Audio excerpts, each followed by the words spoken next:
नमस्कार श्रोते मित्र हो, कथारस सादर करीत आहे प्रतिभावंत ज्येष्ठ साहित्यिक श्री ना पेंडसे लिखित कादंबरी रथचक्र. प्रकरण 3. अंथरुणावर पडल्यानंतरही डोक्यात शिरलेले दागिने बाहेर पडत नव्हते. ती हळहळत होती. आपण तर निर्धन होऊच, पण त्यातून काही निष्पन्न होणार नाही. 10 वर्षात पोटच्या पोरांची ज्याला आठवण झाली नाही, तो आता भाऊ न्यायला आले म्हणून परत येणार. काय ही भाबडी कल्पना. आपल्यासारख्या विडीला कळतं ते या पुरुषांना कळू नये, याचं राहून राहून तिला नवल वाटत होतं. रात्रीच्या बैठकीचा अनपेक्षित शेवट झाला. तिला 2च पर्याय दिसत होते. एकतर लखनौवाला संमती देईल आणि जायचं कसं याच्या तपशिलांचा विचार होईल.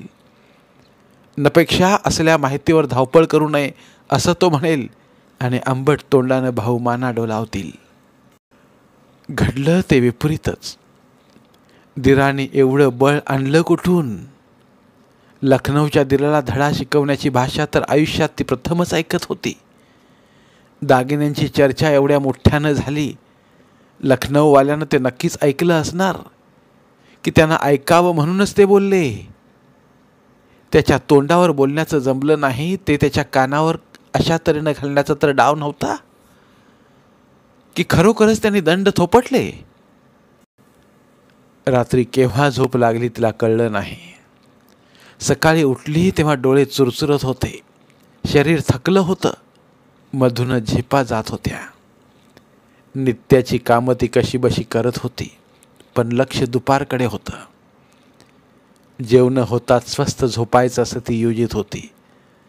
नवऱ्याचा शोध लागल्यापासून तिच्या मनावर इतका ताण पडला, आता तिला ते जाणवत होतं. आदल्या रात्रीच्या जागरणानं कळस झाला. कोणत्याही क्षणी आपण आजारी पडू असं तिला वाटलं. मुलाच्या निकालानंतर तिनं अंथरूण धरलं तर कसं व्हायचं? खरी लढाई तर नंतर होती. तिनं निश्चय केला, इतप्पहर डोक्याला त्रास म्हणून करून घ्यायचा नाही. नशिबात नवरा यायचा असला तर आपल्या विचार करण्यानं ती आपत्ती भारीच टळणार आहे. घरात काही घडलं तरी त्यावर आपलं नियंत्रण नाही. हे खरं तर मग आपण हा ताप कशाकरता करून घेत आहोत? कशाकरता? आपल्याला गेले काही दिवस अशक्तपणा वाटतो आहे याचं स्मरण तिला झालं. चुल्या 5-6 हंडा ती वर भस्कन उचलीत असे. 2 दिवसांपूर्वी तो चुल्यावर चढवताना ते टेकी झाली. हाताचं मधलं बोट तिनं अंगठ्यानं जोरात दाबलं आणि सोडून दिलं. त्या नखावर लालीचा टिपूसही दिसला नाही. आपल्या अंगातील रक्त इतकं कमी केव्हा झालं? हाताचा पंजा उपडा करून तिनं पाहिला. तिला तो निस्तेज वाटला. आपल्याला पांडुरोग तर झाला नाही? खरोखरच झाला तर घरात कोणाला पत्ताही लागायचा नाही.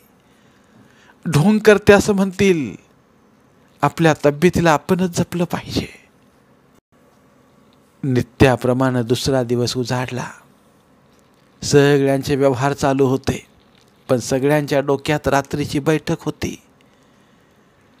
तुमचं तुम्ही पाहून घ्या, हे सांगण्याकरता आपला भाऊ 700 मैलावरून आला नाही खास. बोलला ते नेहमीच्या पद्धतीला धरून होतं. आजच्या दिवसात केव्हा तरी हा विषय पुन्हा निघेल आणि बैठकीवर निराळा पडदा पडेल असं भाऊ गृहीत धरून चालले होते. त्यांच्या हातून एकच चूक झाली.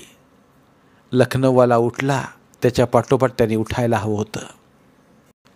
नंतर तलवारीचे हात करीत ते उगाच बसले. आपल्या चर्चा त्याच्या कानावर गेल्या असल्या तर? त्यानं मनानं काही ठरवलं असलं तर त्या चर्चेमुळं त्याचे बेत बदलायचे सुद्धा. संध्याकाळ होऊ लागली तेव्हा भावांना ही शंका येऊ लागली. लखनौवाला नेहमीसारखा वागत होता. कलमांची नवी लागवड मधल्यानं त्याला दाखवली. आग्र्यात जाऊन आला. लहानपणी आपल्या हातानं लावलेलं काप्या फणसाचं झाड नेहमीप्रमाणे त्यानं गोंजारलं. अलीकडे आगारात भुरट्या चोऱ्या होऊ लागल्याचं भावाने सांगताच तारेचं उंच कुंपण घालण्याची कल्पना त्यानं सुचविली. त्याला लागणाऱ्या खर्चावर चर्चा झाली, पण तो विषय काही लखनौवाला काढीत नव्हता. एवढं होई तो दुपार झाली. थोरलीनं केलेली फणसाची भाजी त्याला आवडली. गेली 40 वर्ष थोरलीच्या हातची ही भाजी तो खात होता. त्या भाजीच्या चवीत फरक पडला नव्हता. लहानपणी एकदा तारांगण केलं ते आठवतंय का? थोरलीनं विचारलं. त्यानं प्रशस्त आवाजात हो म्हटलं.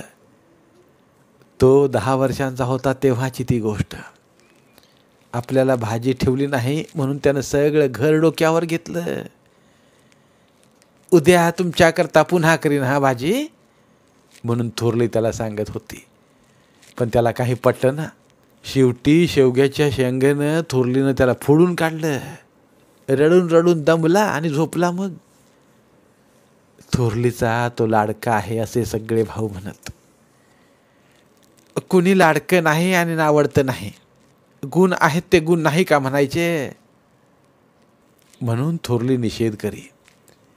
पण तिचा धारवाडी काटा थोडा झुकता होता हे खरंच.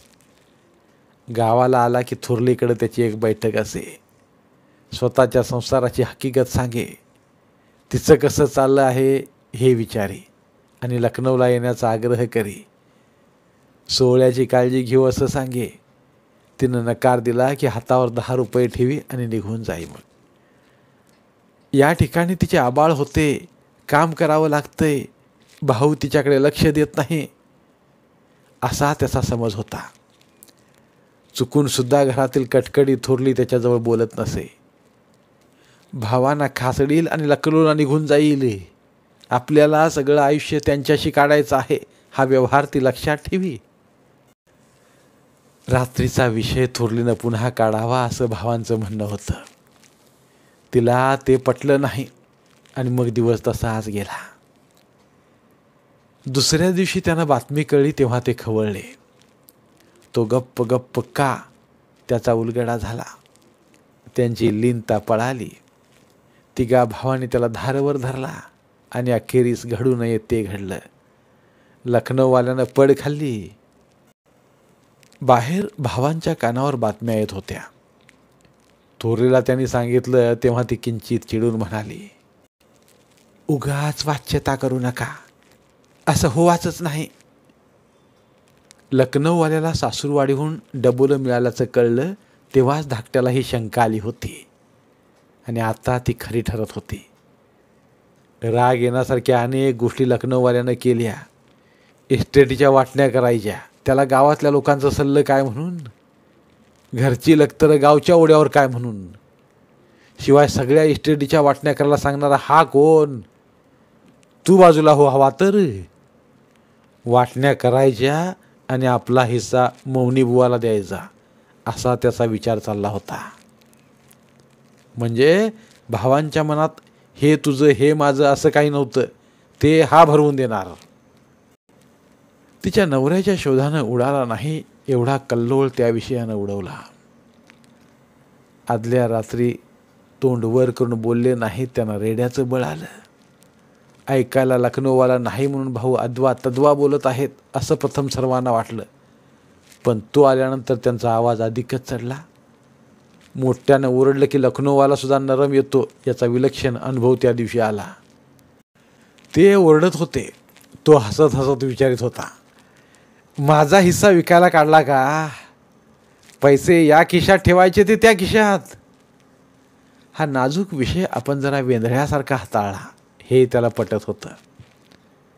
सगळ्या गोष्टी ओघानं घडत गेल्या. त्यांना झालेल्या कर्जाच्या बातम्या गावातून त्याच्या कानावर आल्या. तू आपला हात सोडवून घे असा सल्ला मिळाला आणि ते कसं करता येईल याविषयी चर्चा झाली. आपल्या अहेतुक गफलतीचा फायदा भाऊ घेत आहेत असं वाटताच त्यानं रुद्रावतार धारण केला. कर्ज का झालं याचा त्याला आता खुलासा हवा होता. हो ना करता करता अखेरीस तडजोड झाली. त्यानं इस्टेटीवर आपला हक्क सोडावा आणि जी काही बोलाबोली झाली ती झालीच नाही असं समजावं असं ठरलं. या विषयाची कुणकुण तिला तोटीकडून अगोदर लागली होती. असं घडून आलं तर आपल्या वाट्याला भात, सुपारी, नारळ, कलमं किती येतील याचा विचारही तिनं केला. तिला कसली काळजी राहणार नव्हती. येऊन जाऊन गावाला राहिली असती. आपला मूर्खपणा तिला कळत होता. लखनौवाला म्हणाला तरी असं काही होणार नाही. झालंच तर चुटकी सरसं होत नाही. म्हणजे आज तिला काही उपयोग नव्हता. गंमत म्हणूनच ती विचार करत होती. पण जावा तिच्या नावानं उघड चर्चा करू लागल्या तेव्हा तिला धसका बसला. आपल्या मनातलं विचार यांना कळले की काय, ते सुद्धा अशक्य नाही. इतके आपले ग्रह फिरलेले आहेत असं तिला वाटलं. त्यांच्या बोलण्यातून कितीतरी नवीन माहिती तिला मिळाली होती. वाटणीचा विषय तिला अगोदरपासूनच माहीत होता. तिचा थोरला मुलगाही त्यात सामील झालेला पाहून तिला वाईट वाटलं. आपले वाटे देत आहेत. भीक लागली आहे की काय आम्हाला? ज्यांना हवी असेल त्यांनी घ्या. तिला ऐकायला जाईल एवढ्या आवाजात तो काकवाना सांगत होता. 1-2 वेळा तिने बोलण्याचा प्रयत्न करून पाहिला. एक अक्षरही बोलू नका, सगळं आम्हाला माहीत आहे. जावांची ती तंबी ऐकून ती चूप झाली. विषय निघाल्यापासून तिला सगळी टाळीत होती. लखनौवाल्याच्या कल्पनेत तिचीही भागीदारी आहे असं घरभर झालं होतं. वाळीत टाकल्या गत जावा वागत होत्या. काय म्हणावं या धीराला? असा पळ काढायचा होता तर विषय तरी कशाला काढावा? दुसऱ्याला काय त्रास होतो याची या लोकांना कल्पना तरी आहे? हे सारं आपण कसं सहन करणार आहोत तिला कळेना. तिची खरी विवंचना राहिली बाजूला. नसतंच खरकट उभं राहिलं. कसलाही विचार करायचा नाही. डोकं शांत ठेवायचं असा जरा वेळापूर्वीच तिनं निश्चय केला होता. पण सुतार पक्षाप्रमाणे अनेक विचार आता तिच्या डोक्यावरून ठोके मारू लागले. मुलाचा निकाल 1 दिवसावर आला आणि घरात असलं वातावरण. तो पास झाला तर मोकळेपणानं हसायची सुद्धा तिला चोरी होती. असह्य वेदनासुशी ती झोपाळ्यावर बसली. तिचा मुलगा येत होता. आपल्या स्तंद्रीत परडीतील बेलाची पानं तो हवेत उडवीत होता. सकाळपासून तिच्याकडे तो फिरकला नव्हता. रात्री बालतिनीच्या खोलीत तो कशाला आला ते विचारायचं राहिलं होतं. तो आपल्याला जाणून बुजून टाळीत आहे हे तिला दिसत होतं. विषयाची प्रचिती कशाला घ्या असं तिला वाटे. पण आता काय व्हायचं असेल ते होऊ दे. त्याला सोडायचं नाही असं तिनं ठरवलं. जबरदस्तीनं जवळ बसवायचं आणि धड उत्तर देईपर्यंत सोडायचंच नाही. तो जवळ आला तेव्हा तिनं हाक मारली. थबकून त्यानं वर पाहिलं. आणखी थोडा वेळ ती लावती तर तो पसार झाला असता. चपळाई करून तिनं त्याला पकडलं. काय? तिची नजर चुकवी त्यानं विचारलं. तू माझ्याजवळ बोलत का नाहीस? बेलाची पानं आणायची आहेत. किती राहिले अजून? 30,000. मला एक विचारायचं आहे. खरं सांगशील तू? मग येतो मी. मुसंडी मारून पळण्याच्या बेतात तो होता. पण ती सावध होती. चाहूल लागता त्याच्या हातावरची पकड तिने घट्ट केली. तुला अगदीच कशी माया नाही रे? विचार लवकर. तुझ्याच हिताचा आहे. समजलं काय ते? मी लखनौला जाणार नाही. पुन्हा विचारू नकोस. अरे पण ऐकून घे. लखनौ, ती बोलत होती आणि तो एकीकडे हिसके देत होता. आणखी जबरी करण्यात अर्थ नव्हता. त्याचा हात तिनं अलगद सोडून दिला. आदल्या रात्री तिच्याकडे तो आला तेव्हा तिला केवढा हर्ष झाला. असं कधी घडत नसे. अंतरीचं काहीतरी शल्य त्याला हलकं करायचं असावं असं तिला वाटलं. मांजराच्या तावडीतून निसटलेल्या हुंदरासारखा तो माझघराकडे निघाला तेव्हा तिच्या भ्रमाचा निराश झाला. लखनौला जाणार नाही या पलीकडे त्याला काही सांगायचंच नव्हतं. उगाच आपण काहीतरी डोक्यात घेऊन बसलो. या बाईजवळ घरात कोणीच बोलत नाही, आपण तरी कशाला बोला, या अडचणीत तो सापडलेला दिसत होता. तालुक्याला येण्याचं सुद्धा तो बहुधा नाकारणार. जावांनी चुलत भावानी त्याला पक्क मथवलेलं दिसतंय. अकस्मात तिच्या डोक्यात विचार आला, जावांनी आपल्याला वाळीत ढीग टाकलं, आपण टाकून का घेतो? ती उठली आणि माझ घरात आली. बेलाच्या पानांची रास पडली होती. पुतणे जावा वाटोळी बसली होती. ती सरळ घुसली आणि पुतण्यांना बाजूला करीत जागा करून घेऊ लागली. सगळ्यांच्या नजरा आपल्यावर लागलेल्या आहेत हे तिला जाणवत होतं. कशालाही जुमानायचं नाही असं ठरवूनच ती आली होती. ढकलाढकलीत धक्का लागून टोपली कलमडली. चालवलंय काय तुम्ही? मधलीनं तिला विचारलं. तिनं लक्ष दिलं नाही. पुतण्याला हातानं ढवशीत ती बाजूला व्हायला सांगित होती. विनवणीच्या सुरात ती म्हणाली, मला दे ना थोडी जागा. नाही नाही म्हणजे काय, दिली पाहिजे. बघ ना आई, काकू कसं करते. अहो पण त्याला अशा ढकलता काय? एवढासा मुलगा दंगा करतो आहे तर तुम्हाला दिसत नाही? मलाच ओरडता? मी आधी बसलेलो आहे. होयच रे, उठू नकोस. लहान मुलांना अशी फूस देता, हे काही चांगलं नाही. पण तुमचं काही अडलं आहे का? इथं कशाला आलात? कशाला म्हणजे? मी कोणीच नाही वाटतं? ते स्वतःलाच विचारा. काय विचारायचं? काय विचारायचं? मला माहीत आहे तुम्ही सगळ्यांनी कट केला आहे. काय तुमचं घोडं मारलं आहे तर अशा वागता? उगाच तोंड वाजवू नका. झोपाळ्यावर जाऊन बसा. इथं हवी तेवढी माणसं आहेत कामाला. मी हलणार नाही. मला पण पानं मोजायची आहेत. आणि ती पानं मोजू लागली.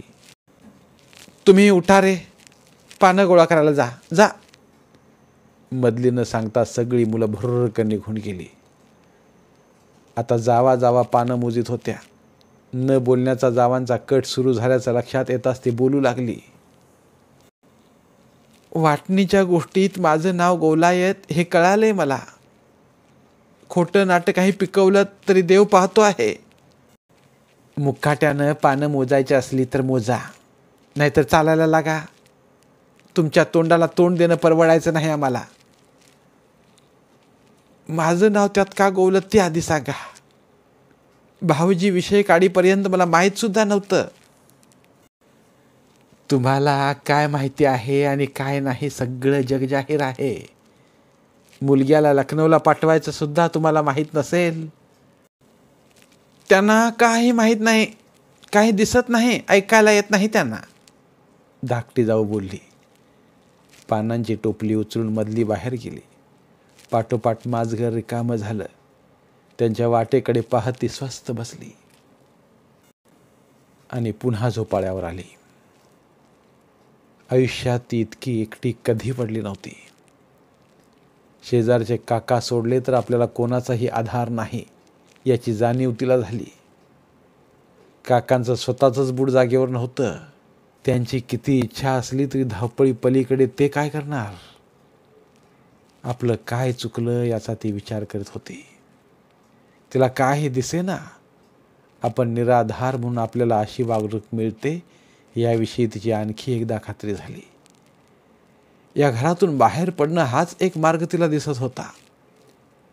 तालुक्याला गेल्यावर धुनी भांडी करायची सुद्धा तिची तयारी नव्हती.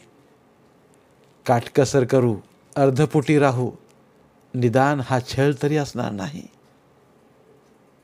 पण तो मार्ग सोपा नव्हता. नवरा परत आला तर सगळाच कारभार आटोपणार होता. पण तो न येता तरी सुद्धा शाश्वती नव्हती. मुलगाच आला नाही तर बाहेर पडला ती कोणतं निमित्त शोधणार होती? तो तिच्याजवळ बोलायलाही तयार नव्हता. पण हा प्रयत्न ती असा अर्ध्यावर सोडायला तयार नव्हती. मुलाच्या पाया पडणार होती. शेजारचे काका धावत तिच्याकडे येत असलेले तिच्या दृष्टीस पडले. ती खडबडून उभी राहिली. पेढे काढ पाहू. कसले? दचकून तिनं विचारलं. नवऱ्याची काही बातमी तर काकाने आणली नाही. कसले काय विचारतेस? सांगितलं नव्हतं? तुझा पोरगा जिल्ह्यात पहिला आला. मला वाटलं कसली बातमी घेऊन आलात. बोलता बोलता जीभ चावून ती तिथं थांबली आणि मग मोठ्यानं हसली. काय झालं? हसून घेते. बावरलेल्या आवाजात ती बोलली आणि पडवीच्या टोकाशी जाऊन मुलग्याला मोठ्यानं हाक मारू लागली. काकाने तिला थांबवलं. अहो त्याला सांगते तरी. घाई करू नकोस, मी स्वतः पाहिलंय, पण उद्या पेपर आला की मग सांग, आपोआप कळेल. तालुक्याला जाऊन आलो, त्या ठिकाणी पेपर वाचायला मिळाला. मोठी लढाई जिंकली तुझ्या मुलानं. लखनौवाल्याला बोलून ठेवला आहे, त्याला पत्ताच नाही वाटतं. कसला? या पोराच्या हुशारीचं एक एक नमुनं सांगू लागलो. सगळं ऐकून चकित झाला. मला 2 रुपये दिलं त्यानं. का? मी त्याला आधी सांगितलं नाही म्हणून.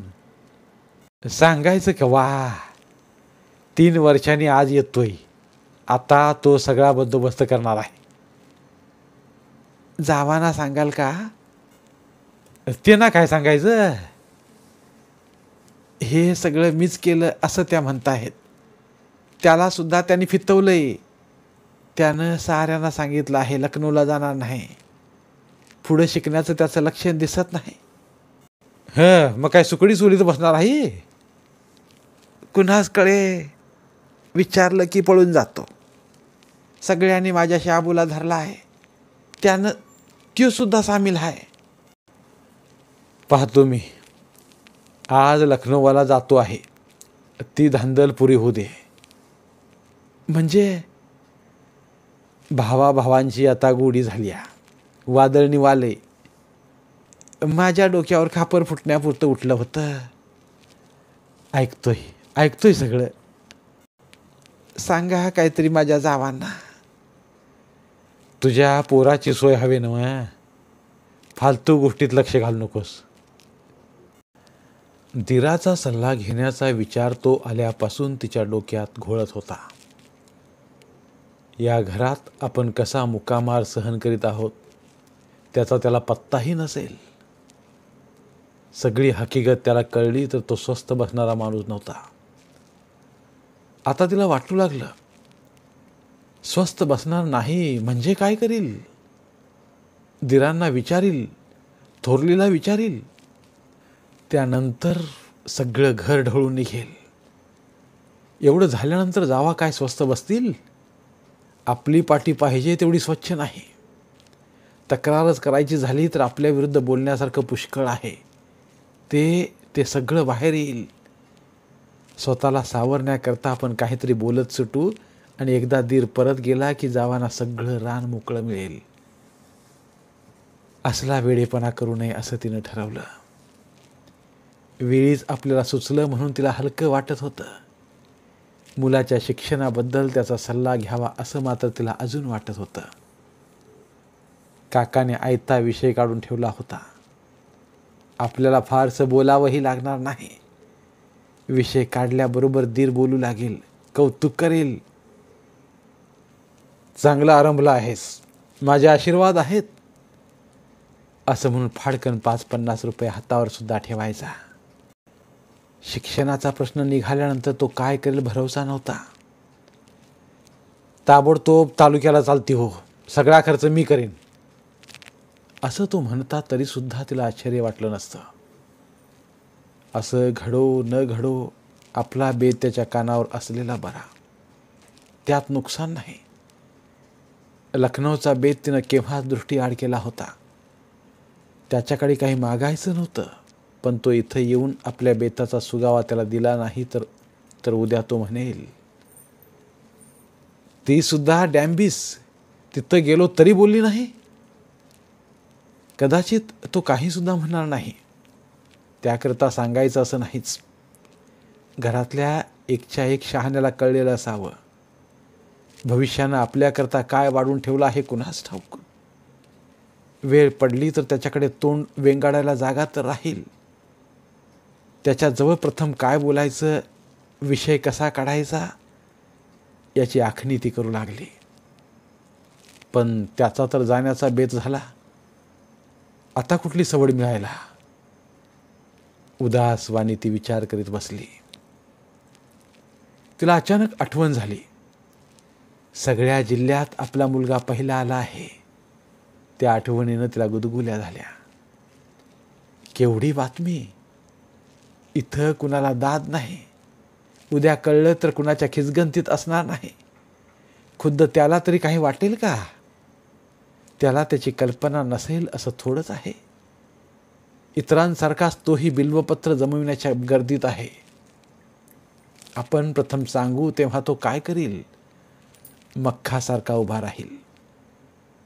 जास्त काही सांगू लागलो तर ओठांचा चंबू नाकाशी नेईल आणि चालता होईल. कुठल्या मुहूर्तावर त्याला हे यश मिळालं?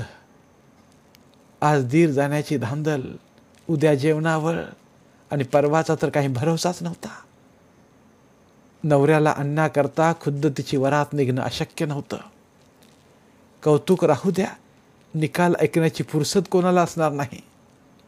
स्थापना होण्यापूर्वीच मूर्तीचं विसर्जन व्हावं तशी गत झाली होती. तिचा उजवा डोळा सारखा लवत होता. डाव्या हातातली पाटली काढून तिनं डोळ्यांच्या कडेवर चेपली. कुठल्या अशुभाची ती सूचना होती? नवरा येणार, दुसरं काय असणार? काय झालं डोळ्याला? थोरल्या जावेच्या प्रश्नानं ती दचकली. घाईघाईनं तिनं पाटली हातात घातली. डोळा सारखा लवतोय मगापासून.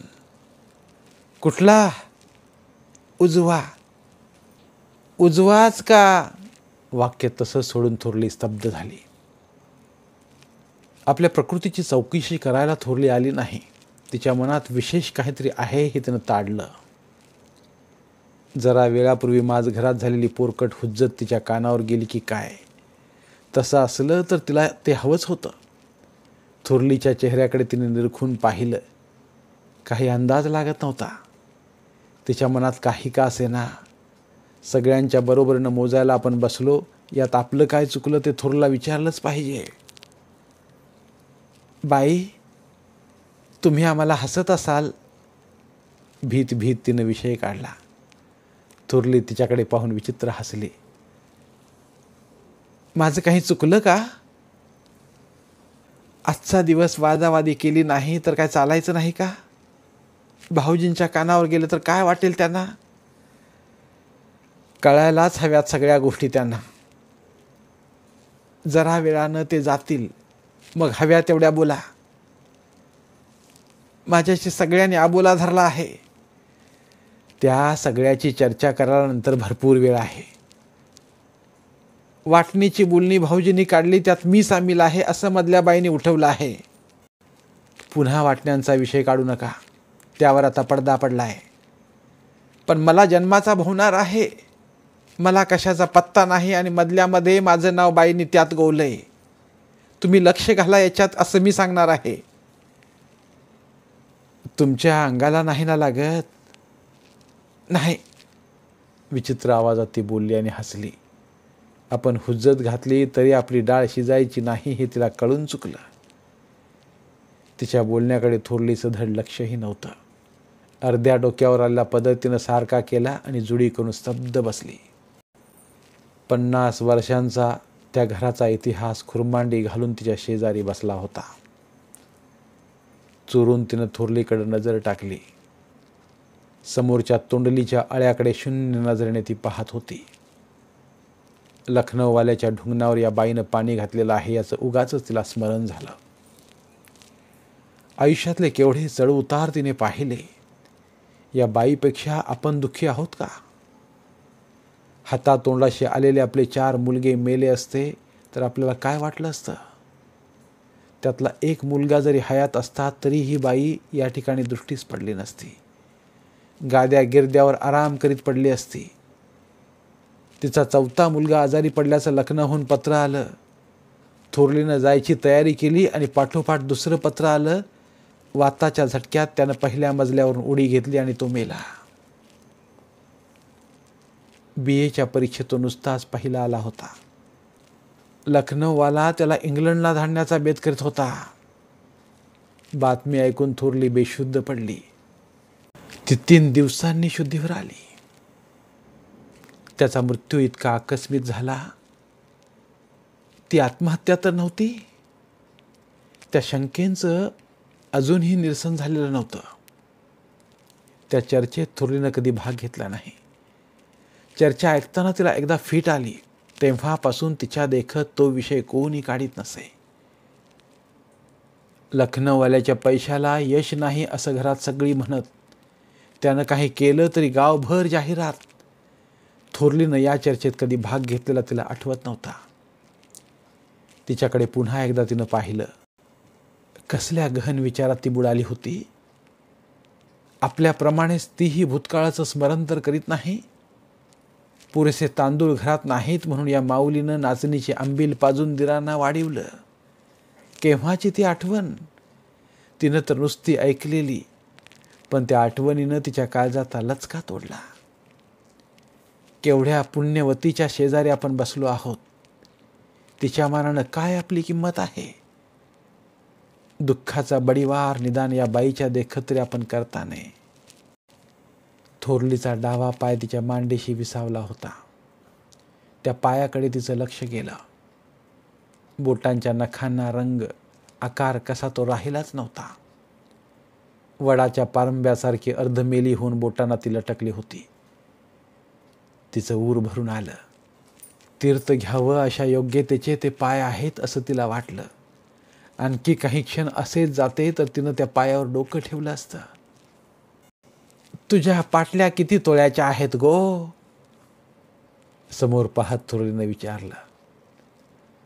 थोरली काय विचारते आहे ते कळून घेण्याच्या मनस्थितीत ती राहिली नव्हती. जावेनं आपला एकेरी उच्चार केला. त्या एका जाणीवेनं तिचं ऊर भरून आलं. दाबून ठेवलेला गहीवर तिला अनावर झाला. डोळ्यांना पदर लावून ती हुंदके देऊ लागली. असं नका हो करू. तिच्या पाठीवर हात फिरवीत थोरली बोलली. कधीच्या काळात आईनं पाठीवर फिरवल्या हाताचं तिला स्मरण झालं.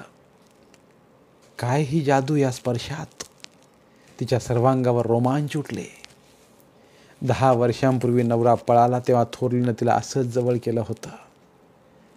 नाही, आजच्या स्पर्शाची जात निराळी. त्याला तुलनाच नव्हती. तिला अधिकच गहीवरून आलं. उमाळा आवरण्याचा प्रयत्न तिनं सोडून दिला. सगळं शरीर हलकं होत होतं. थोरलीनं आपल्याला जवळ घ्यावं, मिठी मारावी असं तिला वाटत होतं. तिच्या मांडीवर डोकं टाकून मनसोक्त रडायला मिळालं तर तिला हवंच होतं. त्यांनी आरंभलंय ते बरं नाही हे मला सुद्धा पटतंय. माझ्याकडून मी प्रयत्न करणार आहे. त्यातून तुम्हाला रडायचं असेल तर खुशाल रडा. नाही हो, ती कसवाशी बोलली. आपला आनंद या बाईला कसा सांगावा तिला कळत नव्हतं. कितीसे पैसे येणार आहेत. तुम्हाला मात्र पार्वती करून टाकतील. अक्कल नसलेले पुरुष यासारखं संसारात दुर्दैव नाही. एवढं म्हणून थोरली निघून गेली आणि ती शुद्धीवर आली. वेड्यासारखा आपण रडत बसलो. काय हा मूर्खपणा. आपल्या मनात काय. थोरली समजली काय. धन्यवाद. उर्वरित कादंबरी पुढील भागात. धन्यवाद. कथाकथन अभिवाचनात हवी भावभावनांच्या नवरसांची जोड मराठी बोलती पुस्तकात केवळ यासाठीच नाही, कथारसाला तोड. मराठी साहित्यावर प्रेम करणाऱ्या सर्व मराठी साहित्य रसिकांनी आमचं कथारस हे चॅनल सबस्क्राईब करावं व भरपूर कथा कादंबऱ्यांचा आस्वाद घ्यावा. धन्यवाद.